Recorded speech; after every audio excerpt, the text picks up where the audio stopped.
सुरुवातीला बघूया भद्रावती येथे।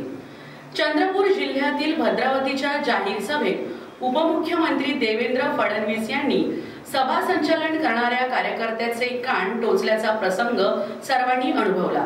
फडणवीस भाषणाला उभे राहताच निवेदकाने भाजपसह अजित पवार गट आणि शिवसेना शिंदे गटाचा जय जयकाराच्या घोषणा दिल्या। मात्र देवेंद्र फडणवीस यांनी शिवसेना शिंदे गट नव्हे तर खरी शिवसेना आणि अजित पवार गट नव्हे तर खरा राष्ट्रवादी काँग्रेस पक्ष असा बदल पुढील वेळेस करा असा सल्ला या कार्यकर्त्याला दिला। देवेंद्र फडणवीस यांनी आपल्या भाषणात पंतप्रधान नरेंद्र मोदी यांनी आपल्या 10 वर्षाच्या सत्ता काळात राबविलेल्या विविध योजनांचा आढावा घेतला।